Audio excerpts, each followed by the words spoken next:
Hola, soy Sofía Martínez Romero, residente de segundo año de Anestesia y Reanimación del Hospital Universitario de Torre Cárdenas de Almería, y en la sesión de hoy voy a hablaros del manejo perioperatorio de los dispositivos cardiovasculares electrónicos implantables. Este es el índice que voy a seguir.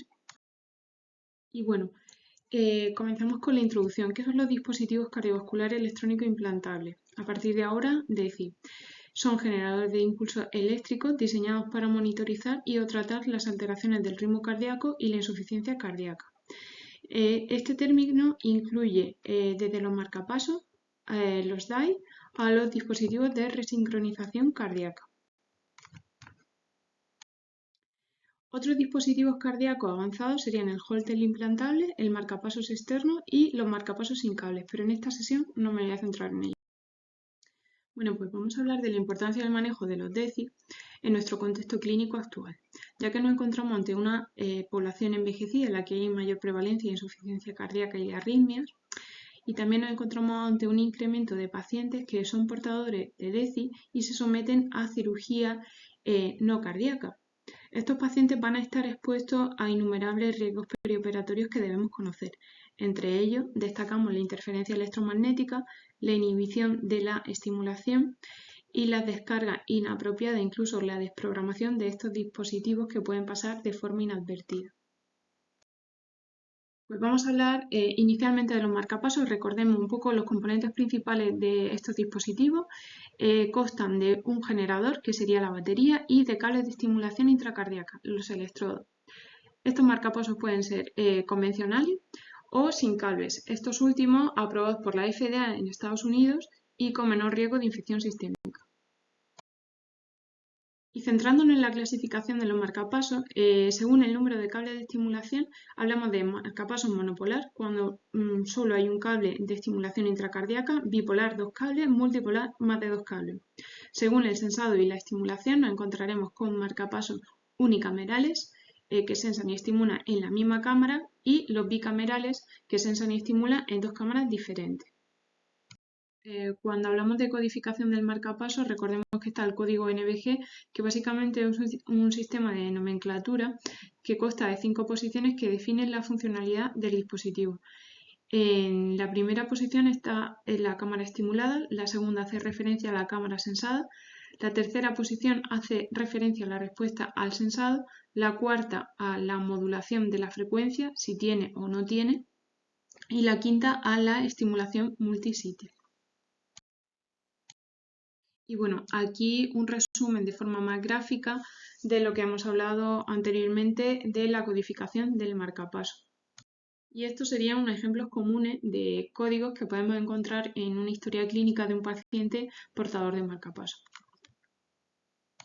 Y bueno, podemos resumir las principales indicaciones del marcapaso en disfunción del nodo sinusal, es decir, en episodios de bradicardia sinusal sintomática persistente, pausas sinusales de más de 3 segundos también sintomáticas, bradicardias que estén inducidas por fármacos que no puedan retirarse.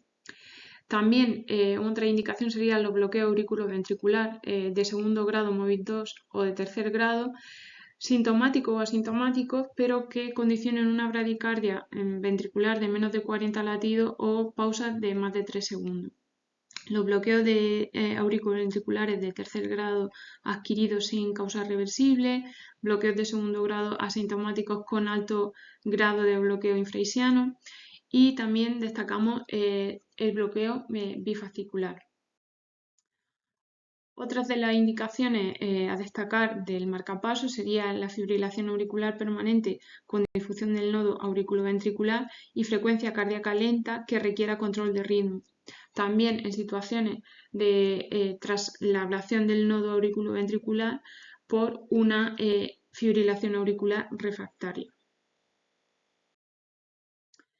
En cuanto a los desfibriladores automáticos implantables o DAIs, recordamos la estructura del dispositivo. Está constituido por un generador o batería, un cable con electrodos para la estimulación y detección intracardíaca y otro cable con electrodos específicos de desfibrilación. A su vez consta con una memoria interna que nos va a almacenar episodios arrítmicos que sufre el paciente, estadísticas y datos clínicos para luego una revisión más exhaustiva del paciente.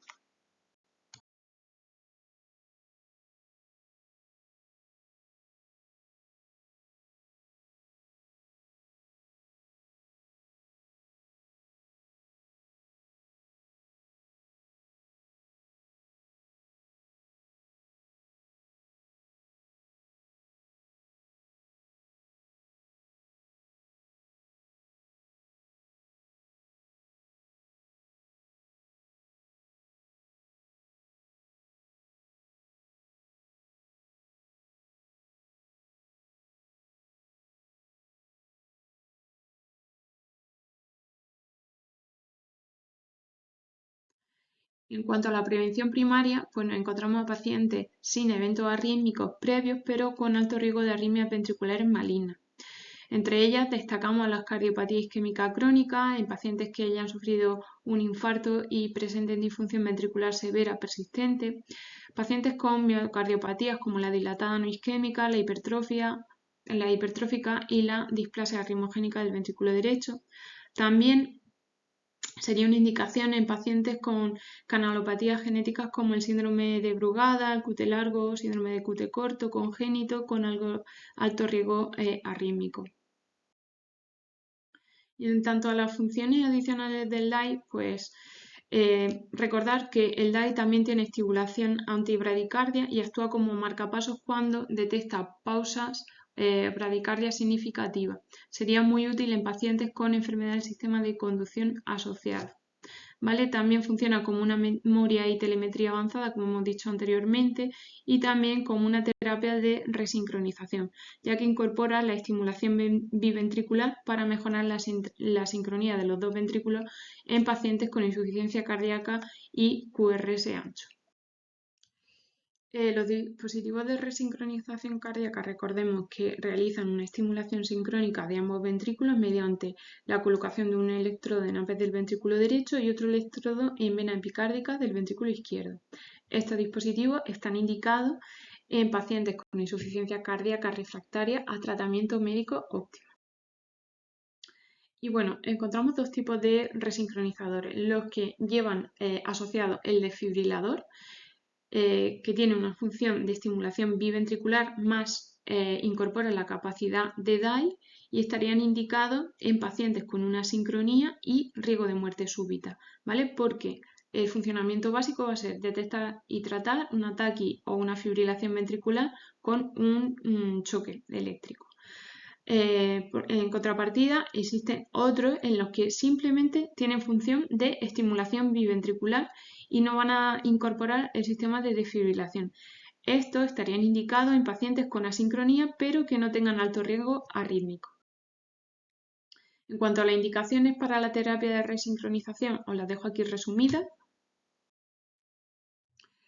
Y sobre las complicaciones potenciales en cirugía, vamos a analizar los riesgos asociados al dispositivo, riesgos propiamente asociados al procedimiento y interferencia electromagnética en general.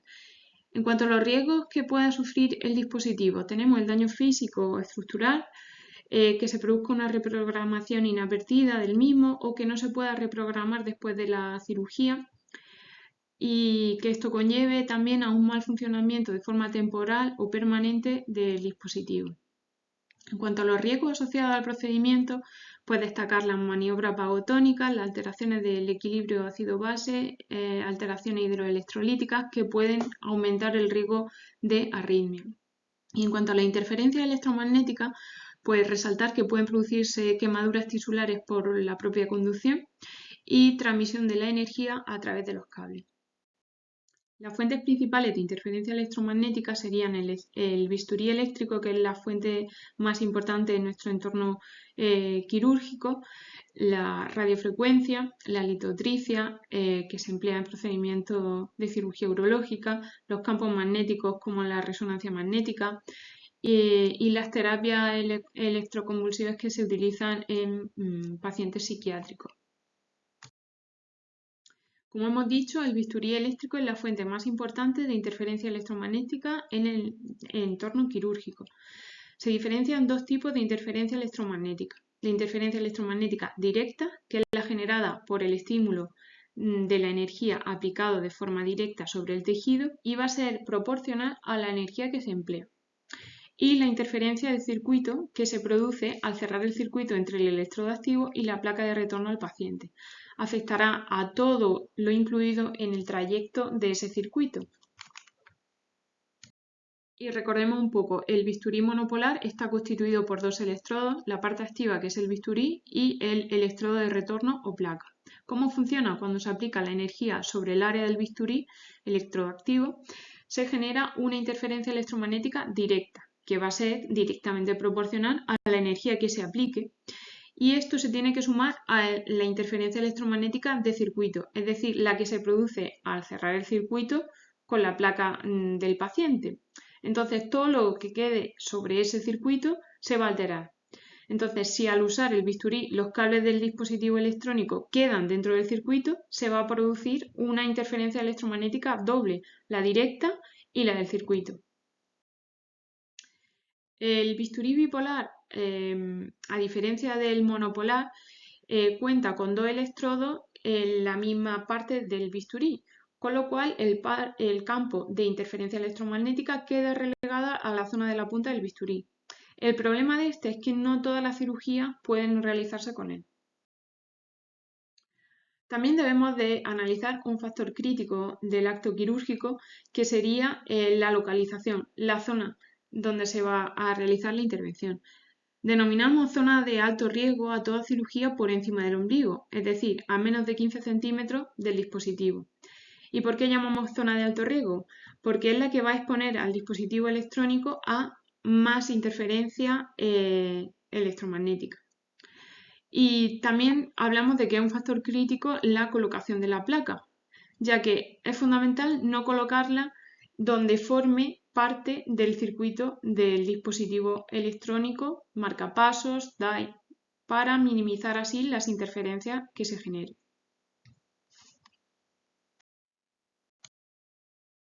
¿Y qué efectos provoca la interferencia electromagnética sobre los DECI?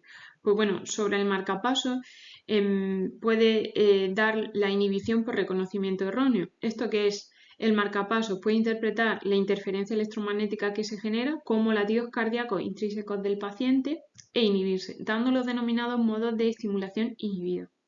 También en pacientes portadores de marcapasos con dependencia de los mismos, la inhibición de estos puede provocar bradicardia severa que conllevan inestabilidad hemodinámica e incluso pueden condicionar una parada cardíaca.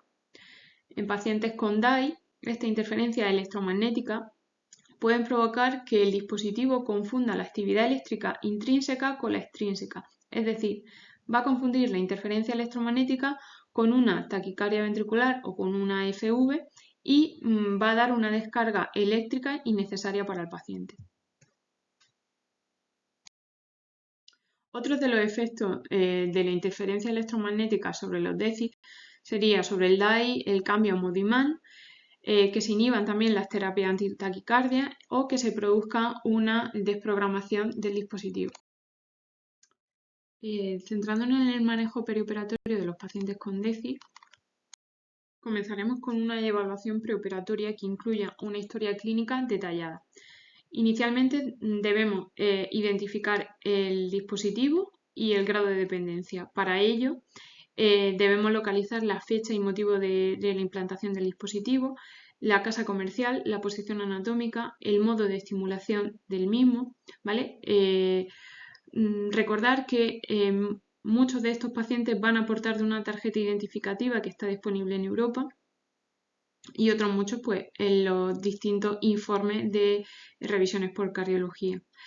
Además, en este apartado debemos realizar una anamnesis cardiológica completa que incluya síntomas como el mareo, el síncope, que nos puedan guiar un poco en la valoración de la dependencia o el motivo que motivó a la implantación del mismo.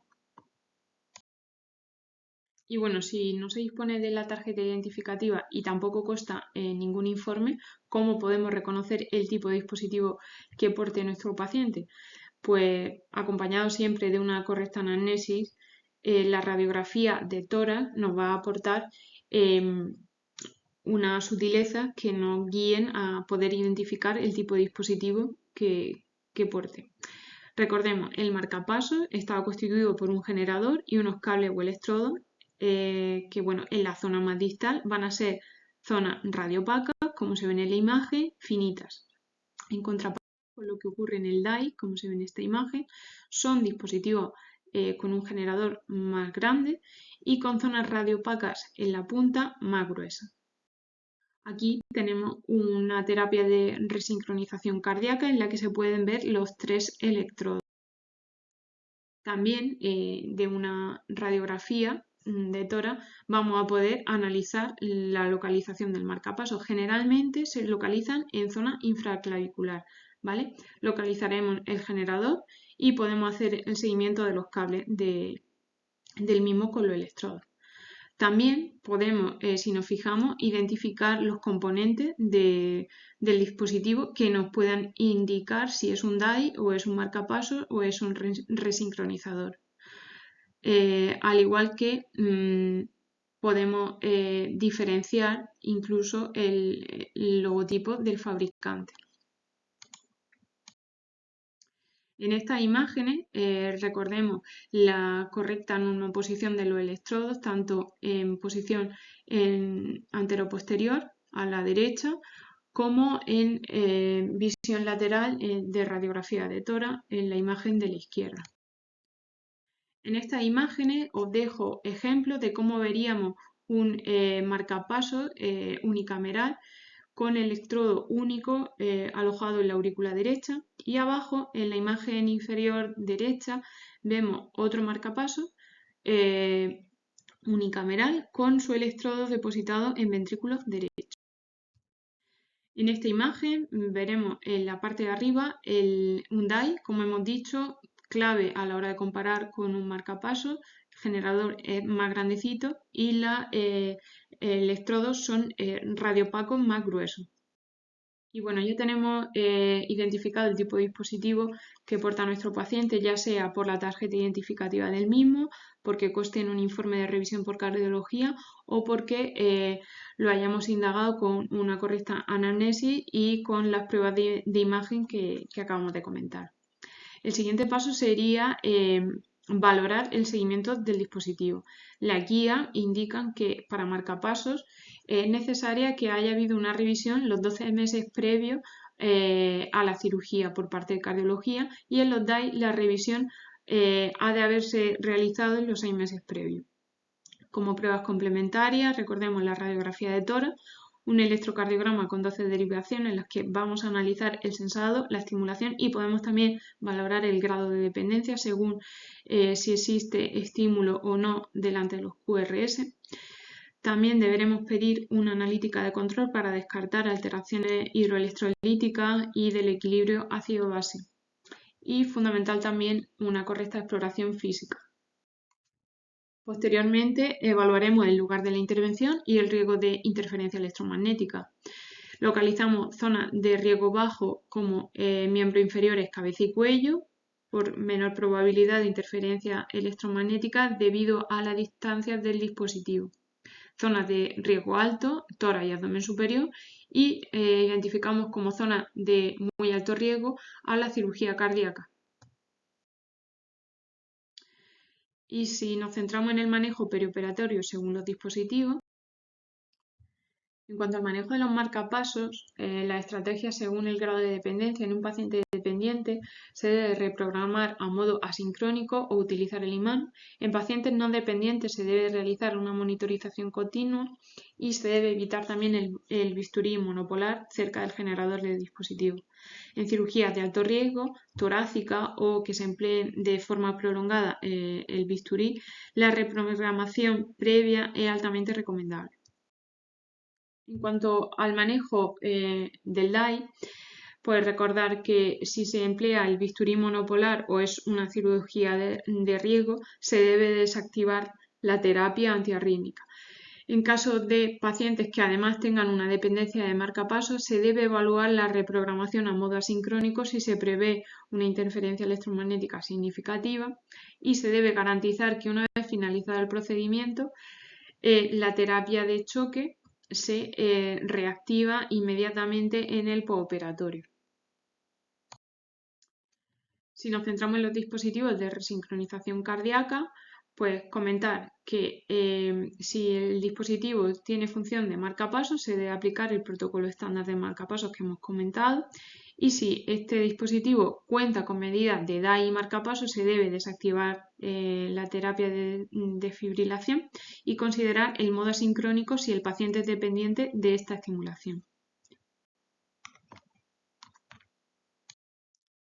¿Y qué hace el imán sobre los DECI? Pues sobre el marcapasos lo activa en modo asincrónico y lo deja a frecuencia establecida por el fabricante o programada por cardiología. Sobre el DAI desactiva la terapia antiarrítmica, dejando al paciente con mayor vulnerabilidad, y si tiene función de marcapasos, permanece activa con una función antibradicardia totalmente normal. En los resincronizadores, los que llevan asociado el desfibrilador desactiva el choque, y en los que no lo tienen se comporta como un marcapasos en modo asincrónico, ¿vale? Como precaución, recordar que el imán es una fuente de interferencia electromagnética y puede desprogramar un dispositivo, por lo cual no se debe usar indiscriminadamente.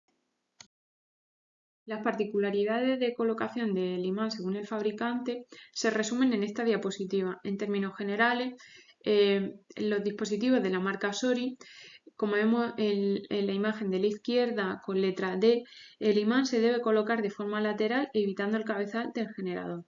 En los de Medtronic, el imán se coloca directamente sobre el dispositivo, y en los de Sanyo sobre la mitad superior o inferior del generador. Análisis de ventajas e inconvenientes del imán frente a la reprogramación. Señalando las ventajas del imán, destacan una disponibilidad inmediata en quirófano, que no se requiere de la presencia del cardiólogo, con lo cual el anestesista cuenta con mayor autonomía, y que es un método ampliamente aceptado según la guía. Como desventaja, ya hemos visto que la colocación difiere según la marca comercial, y esto puede ser complejo. Además de que existe un riesgo de desplazamiento del imán durante la cirugía, y también una mayor incertidumbre a la hora de reactivar el dispositivo una vez finalizado el procedimiento quirúrgico. Frente a esto, señalamos las ventajas de la reprogramación, ya que cuenta con una desactivación y una reactivación más segura y brindan una protección completa al paciente. También nos permiten la verificación inmediata de la función del dispositivo, pero como desventaja hay una disponibilidad limitada del cardiólogo, que esto dificulta en sí la logística quirúrgica. Esto también, a su vez, en situaciones de urgencias puede ser algo problemático. ¿Y cuándo avisaremos al cardiólogo? Pues ante dependencia de marcapaso en pacientes dependientes se deben de reprogramar a modo asincrónico para garantizar una correcta estimulación continua. En dispositivos complejos como los resincronizadores o los DAI requieren la desactivación de las terapias de antitaquicardia, y en los dispositivos que cuenten con una función de modulación se debe desactivar el sensor de frecuencia autorregulable, ya que la ventilación mecánica puede activarlo inadecuadamente. También se debe avisar a cardiología cuando la batería esté próxima a agotarse, y se debe garantizar el recambio de la misma antes de la cirugía. También debemos realizar una interconsulta a cardiología ante la aparición de nuevos síntomas cardiológicos como mareo, síncope, cansancio, que requieren una valoración previa a la intervención.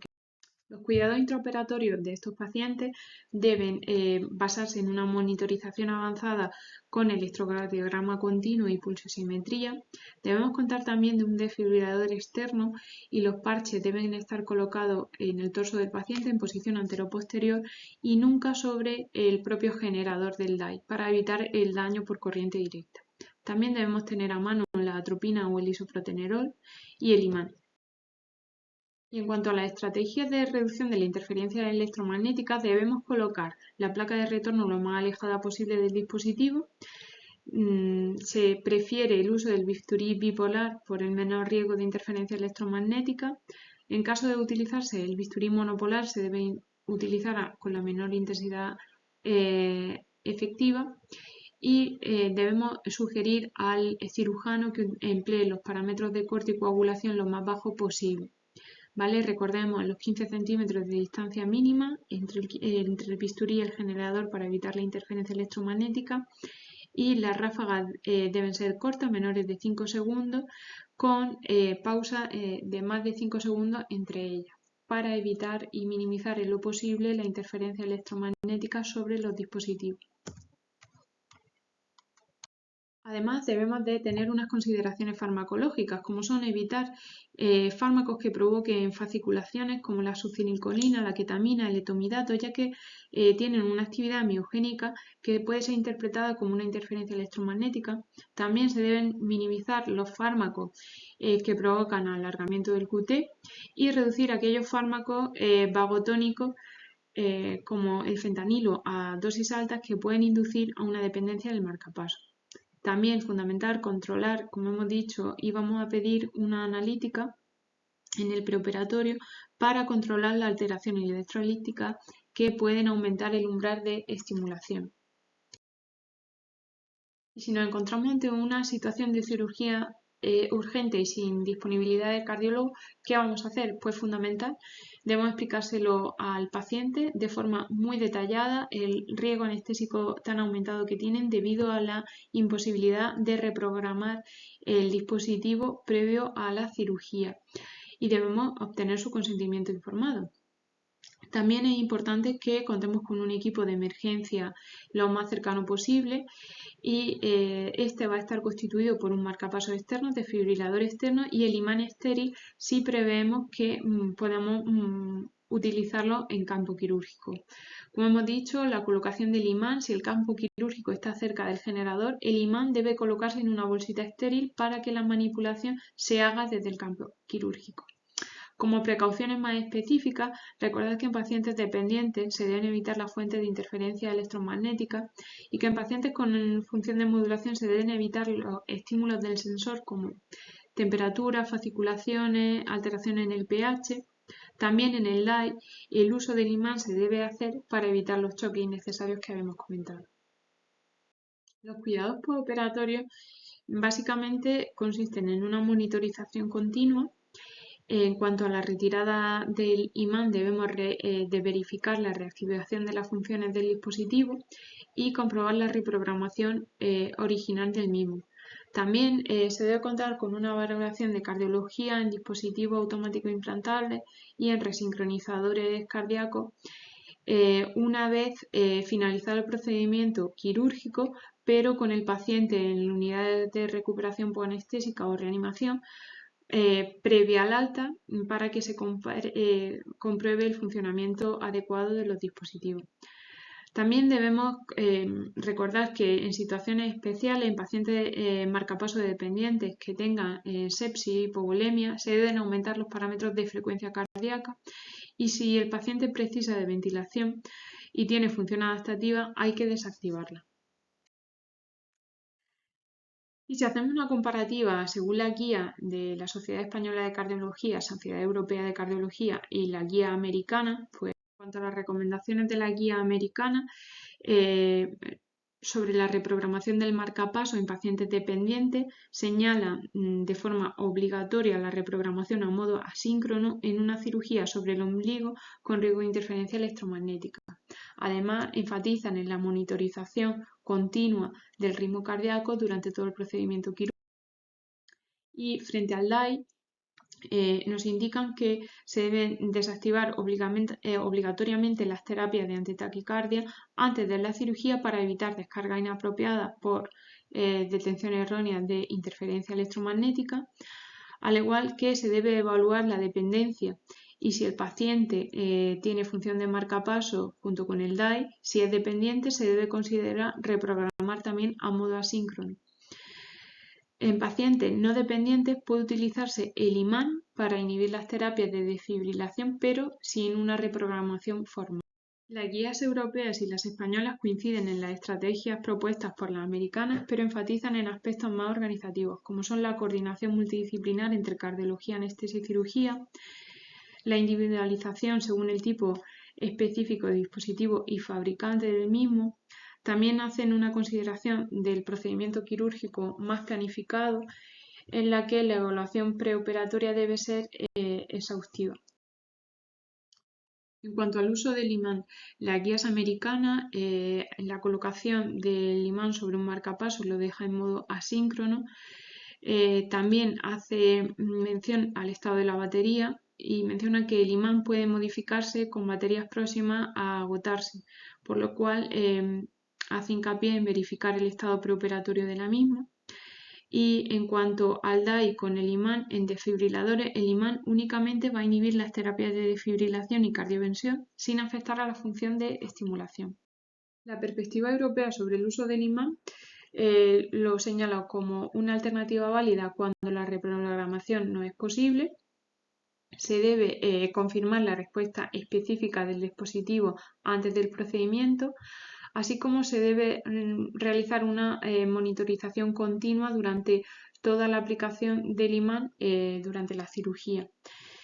La guía europea y española recalcan que la respuesta al imán puede ser impredecible y que requiere el conocimiento específico del modelo de dispositivo implantado.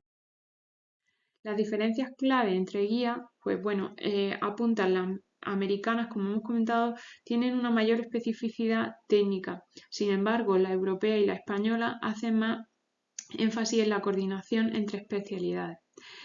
En cuanto a los protocolos, las guías americanas cuentan con algoritmos de decisión más estructurados y más contundentes frente a las españolas y las europeas, que tienen una flexibilidad clínica y basan la toma de decisiones en los protocolos locales. Los puntos de consenso internacional en pacientes dependientes, todas las guías coinciden en la reprogramación obligatoria a modo asíncrono y en la desactivación de las terapias antitaquicardia durante la cirugía con dispositivos DAI. En cuanto a la evaluación preoperatoria, se hace énfasis a que debe garantizarse la completa historia clínica y la interrogación completa del dispositivo antes de cualquier tipo de intervención quirúrgica, y se debe garantizar una monitorización del ritmo cardíaco como estándar universal. Como conclusiones prácticas, destacamos que no existen diferencias sustanciales entre las recomendaciones técnicas básicas entre guía americana, europea y española. Como fortalezas complementarias podemos destacar que las guías americanas aportan un mayor detalle en cuanto a técnico, y la europea y española enfatizan más en la coordinación asistencial entre diferentes equipos. Y bueno, en cuanto a la aplicación clínica, la integración de ambos enfoques proporcionará siempre el manejo perioperatorio más completo y seguro. Y ya para concluir, nos quedamos con el enfoque sistemático del paciente con DECI.